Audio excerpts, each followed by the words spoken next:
Hello everyone, मैं हूं नुपुर गुलाटी और हम हैं बायोमेनिक्स के चैनल पर, जहां पर हम लोग डिस्कस करने जा रहे हैं प्रीवियस ईयर क्वेश्चन।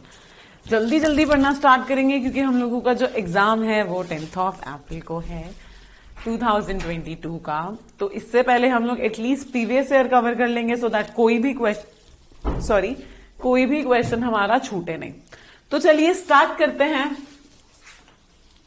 हम आज करेंगे एनडी का 2013 का पार्ट 3। ऑलरेडी 2 पार्ट हम कवर कर चुके हैं, इससे आपको समझ में आ जाएगा प्रीवियस ईयर में कितने नंबर ऑफ क्वेश्चंस आते थे। चलो, सबसे पहला, 2 richest known source of edible protein are. Edible protein क्या होता है? वो प्रोटीन बेटा जो आप लोग खाते हो, that protein is called as edible protein. इस प्रोटीन को हम लोग एडिबल प्रोटीन कहते हैं। जो गिवन एग्जाम्पल्स हैं इसमें से बताना है सबसे अच्छा source, richest source edible protein का क्या है। Meat, egg, milk, vegetable, soybean and ground nut, some type of alga and micro organism. देखो, एल्गा और माइक्रो ऑर्गेनिज्म में पहले काट देती हूँ, मिल्क एंड वेजिटेबल में पहले काट देती हूँ। Meat and egg, soybean and ground nut. Protein की अगर मैं बात करूं, नॉन वेज के अंदर सबसे रिच प्रोटीन जो मिलता है वो मीट में ही मिलता है। बट प्लांट प्रोटीन की अगर बात करूं तो सबसे रिच जो प्रोटीन होता है वो सोयाबीन में होता है। Soybean is the richest form of protein another an egg. तो ये दोनों ही आंसर करेक्ट हैं, पर आप लोगों के एग्जाम में जो करेक्ट आंसर दिया गया था that is meat and egg, पर ये दोनों ही करेक्ट हैं। ठीक है, नॉनवेज की बात करूं तो मीट और एग में, और वेजिटेरियन की बात करूं तो सोयाबीन में। पर हाँ, अगर दोनों को कंपेयर करें तो एनीवेज मीट में प्रोटीन ज्यादा होता है, इसीलिए जो करेक्ट आंसर हम लोग ने मार्क किया that is meat and egg. चलिए नेक्स्ट क्वेश्चन की तरफ। Which of the following weed has been useful to check water pollution control caused by industrial effluent? सबसे पहले बताओ वीड्स क्या होते हैं। वीड्स ऐसे प्लांट होते हैं भैया जो खुद से उग जाते हैं, हम चाहते नहीं होंगे, अपनी मर्जी हुई उग गए, नुकसान पहुंचा रहे हैं पर उग रहे हैं। ये तीनों ही ऐसी प्रजाति हैं जो नुकसान पहुंचाती है। Parthenium, elephant grass and water hyacinth. Parthenium is also called as गजर घास। ये हम लोगों की बॉडी में लंग्स में डिजीज फैला देती है।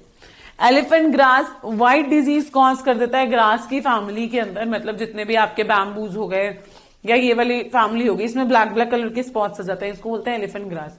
ये हमारी बॉडी के अंदर हमारी स्किन पर नुकसान करता है। तीसरा, वाटर हाइसिंथ। भैया इसके तो क्या ही कहने हैं। वाटर हाइसिंथ भाई इसकी तो स्टोरी बहुत अच्छी है। Water hyacinth is also called as terror of Bengal, और ये जिस स्पीशीज से हुआ था उस स्पीशीज का नाम है इकॉर्निया।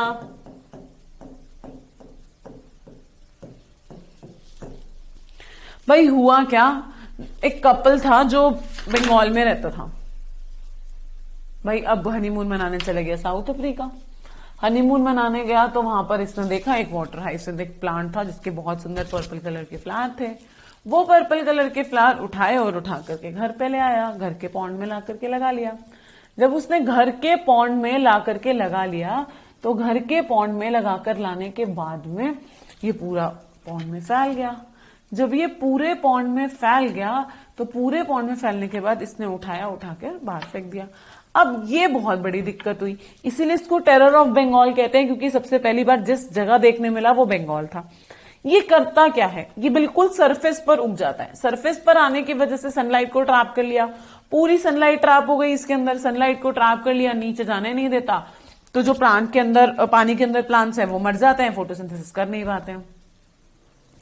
सेकंड काम इसने क्या करा, सेकंड काम ये जो सबसे इंपॉर्टेंट काम करता है वो सेकंड काम क्या करता है ये कि भैया जितने भी अच्छे यूजफुल न्यूट्रिएंट होते हैं पानी के अंदर ये उसको खींच लेता है।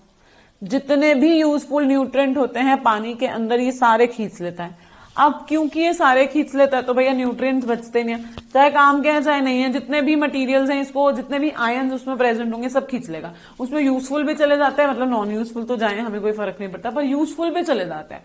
तो हम लोग को क्या समझ में आती है, हम लोगों को समझ में आता है कि भैया इकॉर्निया बहुत दुष्ट स्पीशीज है जिसको हम निकालने की कोशिश कर रहे हैं जान एरिया।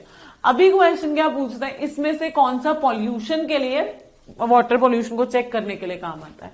हाँ, ये बहुत खराब स्पीशीज है but yes it is used for pollution check in water, क्योंकि अगर ये स्पीशीज ग्रो कर गई तो इसका मतलब उसमें बहुत सारा पॉल्यूशन है। क्यों?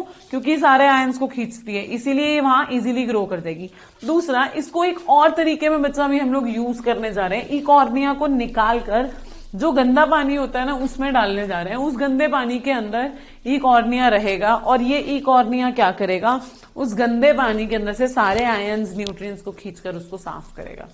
ये अभी तक हुआ नहीं है, बट हाँ इस पे भी still work is going on, research चल रहा है इस पर। Next, which of the following is को रिलेटेड विद ब्लड प्रेशर। अगर आप लोगों का ब्लड प्रेशर बढ़ रहा है तो उसमें घट रहा है या बढ़ रहा है, उसमें कौन काम करता है? लिवर, टेस्टिस, पैनक्रियाज या एड्रिनल।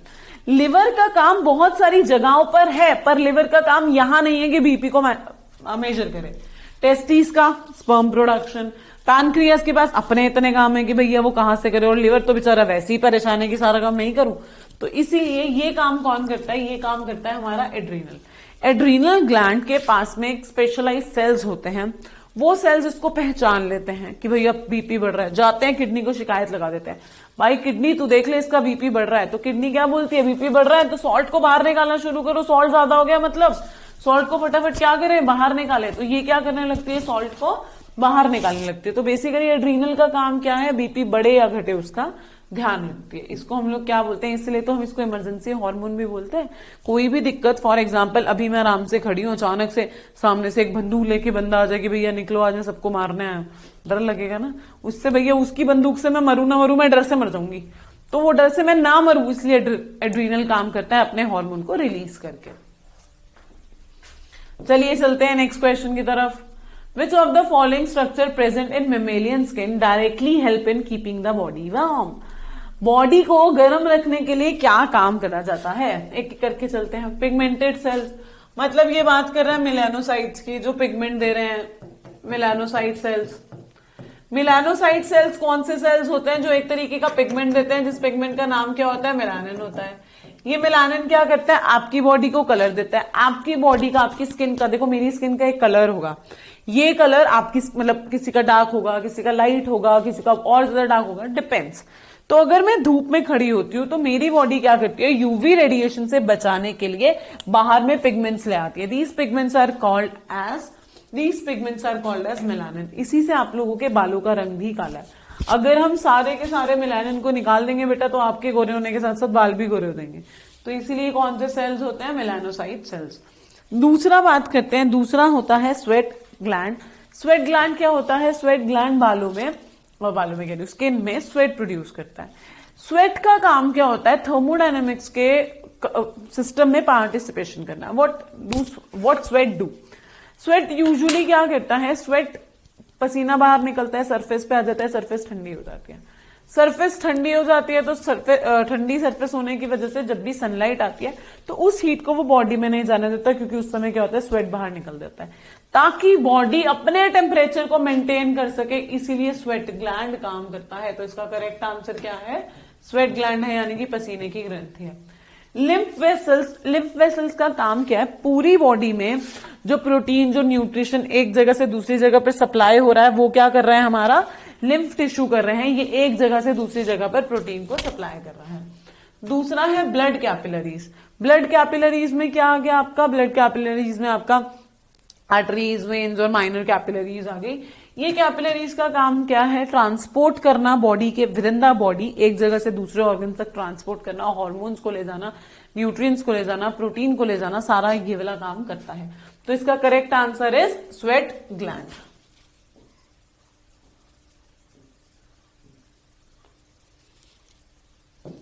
नेक्स्ट क्वेश्चन, कौन सी बीमारी मिल्क से हो रही है? इसमें से कौन सी बीमारी मिल्क से हो रही है? मिल्क से इसमें से कौन सी बीमारी हो जाती है? देखो जरा, ट्यूबरक्लोसिस, जॉन्डिस, डिप्थीरिया, कॉलरा, गंदे पानी से। लंग्स की डिजीज है हवा से, गंदे पानी से। ट्यूबरक्लोसिस मिल्क से। कई बारी क्या होता है, मिल्क जो होता है वो क्योंकि काओ कैटल्स ये वाला मिल्क हमारी बॉडी मतलब हम लोग को पीने मिलता है, तो इसमें क्या होता है, कई बारी एक बैक्टीरिया आ जाता है, दैट इज मायोबैक्टीरियम। ट्यूबरक्लोसिस होता किससे है? मायोबैक्टीरियम से। ये बहुत बारी आया हुआ क्वेश्चन है। ये मायोबैक्टीरियम यूजुअली लंग्स को इन्फेक्ट करता है, पर ऐसा नहीं है। ये मायोबैक्टीरियम आपकी बोन्स को कर सकता है, आपकी किडनी को कर सकता है, हाँ लंग्स को मेजरली करता है। सबसे ज्यादा अफेक्ट किसको करता है, सबसे मेजर अफेक्ट किसको देता है, हमारे लंग्स को देता है। सबसे ज्यादा जो अफेक्ट होती है वो कौन होते हैं, हमारे लंग्स अफेक्ट हो जाते हैं इससे। ठीक है, अब ये क्या करता है, टीबी के केस में जब लंग्स इन्फेक्ट होने लग जाता है, तो लंग्स इन्फेक्ट होने के बाद में हम लोगों को सांस नहीं लिया जाता। सांस नहीं लिया जाता तो सांस ना लेने की वजह से क्या होता है, सांस ना लेने की वजह से हम लोगों को खांसी आएगी, कफ आएगा, बहुत ज्यादा ट्यूबरक्लोसिस बढ़ने पर कई बार ब्लड भी आता है। ऐसे ही बच्चा जॉन्डिस में एक पिगमेंट होता है जिसका नाम होता है बिलिरुबिन। जॉन्डिस में एक पिगमेंट होता है जिसका नाम होता है बिलिरुबिन। बिलिरुबिन नाम का जो पिगमेंट होता है, ये पिगमेंट क्या करता है, यही पिगमेंट बेसिकली रिस्पॉन्सिबल होता है येलो कलर के लिए। इस पिगमेंट का एक और इंपॉर्टेंट काम जो होता है वो क्या होता है, बिलिरुबिन का सबसे इंपॉर्टेंट काम होता है वो होता है कि भैया बिलिरुबिन क्या करता है, बिलिरुबिन हमारे जितने भी आरबीसीज होते हैं, रेड ब्लड सेल्स होते हैं, अगर ये सही से काम नहीं करते तो इनको भी तोड़ने का काम करता है। इसलिए जॉन्डिस में जो ब्लड होता है वो, मतलब हमारी जो स्किन होती है वो येलो येलो कलर की नजर आने लग जाती है। ठीक, तो इसका करेक्ट आंसर इज शे, यानी कि ट्यूबरक्लोसिस। इसको टीबी भी बोलते हैं। इसके लिए जो इलाज किया जाता है that is dots, direct observation technique of shorten chemotherapy.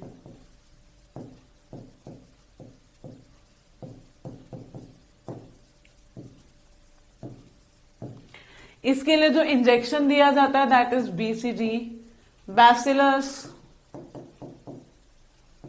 Calmette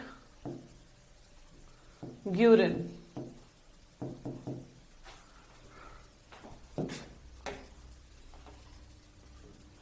larger fixator of solar energy कौन है, सोलर एनर्जी जब निकलती है तो उसको अर्थ में एब्जॉर्ब कौन कर लेता है, जब सबसे ज्यादा एनर्जी निकलती है तो उसको फिक्स कौन करता है, बैक्टीरिया, प्रोटोजोआ, फंजाई या ग्रीन प्लांट। देखो बैक्टीरिया, कुछ बैक्टीरिया ऑटोट्रॉफिक हैं पर यूजुअली हेट्रोट्रॉफिक भी हैं। प्रोटोजोआ हेट्रोट्रॉफिक है, फंजाई ये दोनों क्या है, हेट्रोट्रॉफिक। तो ये तो सोलर एनर्जी को ले ही नहीं सकते। सबसे ज्यादा सोलर एनर्जी जो लेती है वो होते हैं हमारे ग्रीन प्लांट्स। अर्थ में जो सोलर एनर्जी ट्रैप हो रही है वो किसकी वजह से हो रही है, हरे पौधों की वजह से, ग्रीन प्लांट्स की वजह से ही ट्रैप हो रही है। अगर ग्रीन प्लांट्स नहीं होंगे बच्चा तो हमारे अर्थ पर जो सोलर एनर्जी है वो नहीं आएगी। इसीलिए याद होगा कि जब भी फूड चेन्स आती हैं, वैसे मैंने लास्ट क्लास में ये कराया भी था कि जो फूड चेन होती हैं वो हमेशा ग्रीन प्लांट से शुरू होती है। क्यों, क्योंकि अर्थ पे जो सबसे मेजर एनर्जी को प्रोड्यूस करता है वो यही होता है। Next, which of the following is correct description of tissue culture. पहले बताओ टिश्यू कल्चर होता है क्या। टिश्यू कल्चर क्या होता है बच्चा, जब हम फॉर एग्जाम्पल मैं चाहती हूं छोटा सा कोई प्लांट को ग्रो करके सिर्फ चेक करना कि सही से उगेगा या नहीं उगेगा, उसके ग्रुप्स ऑफ सेल ले लिया, उसके ग्रुप्स ऑफ सेल को अलाउ किया एक पेट्री प्लेट के ऊपर अगार मीडियम पे ग्रो करना। एक पेट्री प्लेट लिया, उसके ऊपर अगार जो मीडियम है उस पे ग्रो कर दिया। बहुत सारे ग्रुप्स ऑफ सेल्स, इस ग्रुप्स ऑफ सेल को अलाउ किया कि ये कैलस बना सके। व्हाट इज कैलस, ट्यूमर बना सके, कैलस बना दे। जब ये कैलस बना देंगे तो इसके अंदर पढ़ना, डिजीज के बारे में पढ़ना या किसी भी चीज के बारे में पढ़ना थोड़ा सा आसान हो जाएगा। तो अब पढ़ते हैं conservation of forest and plantation. नहीं बेटा, कंजर्वेशन के लिए नेशनल पार्क है, बायोस्फीयर रिजर्व है, इस तरीके की बहुत सी चीजें। Growth and propagation of horticulture crop, हाँ ये बिल्कुल सही है। कुछ ऐसी क्रॉप्स जिसकी ग्रोथ को और उसके मूवमेंट को हम लोग को कैप्चर करना हो, उसको हम करते हैं टिश्यू कल्चर में। फसल के विकास और प्रचार की बागवानी को देखने के लिए ही हम टिश्यू कल्चर करते हैं। Next, science of cultivating animal tissue in artificial medium. बेटा अगर हम एनिमल टिश्यू को कल्टीवेट कर रहे हैं कहीं पर भी, किसी भी जगह पर, that is called as micro propagation, that is not called as tissue culture. Next, protection of wild animals. Wild animal की प्रोटेक्शन के लिए बायोस्फीयर रिजर्व बनाए जाते हैं, ये नहीं बनाया जाता। ठीक, तो इसका करेक्ट आंसर क्या है? बी। चलिए चलते हैं नेक्स्ट क्वेश्चन की तरफ। Study of field crop is called as.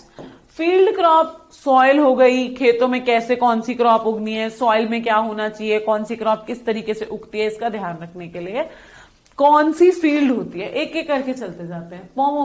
Pomology, fruits की study. Agronomy, study of field crops.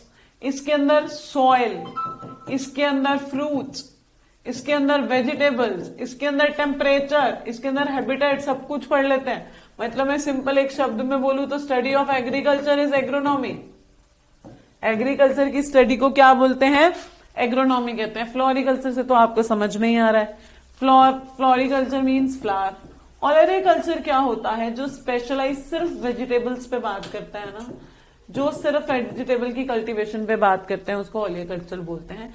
तो इसका करेक्ट आंसर इज बी, कृषि विज्ञान। वैसे यूजुअली कृषि विज्ञान लिखा हुआ नहीं आता, वो एग्रोनॉमी ही लिखेंगे, नहीं तो पता तो लग ही जाएगा आंसर। ठीक, चलिए नेक्स्ट क्वेश्चन की तरफ। Carrot is orange in colour because. Carrot का कलर ऑरेंज होता है, क्यों? गाजर का रंग ऑरेंज किसकी वजह से होता है?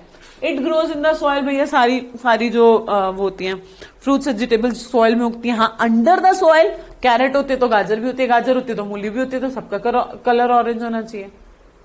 तो ये आंसर गलत है। It is not expose to sunlight. भैया सनलाइट में नहीं आएगी तो क्या ये ऑरेंज हो जाएगी? नहीं, फिर तो मूंगफली का कलर भी ऑरेंज होना चाहिए। अगेन जो मूली होती है उसका कलर भी ऑरेंज होना चाहिए, तो गलत। इट कंटेन्स कैरोटीन, बिल्कुल ठीक।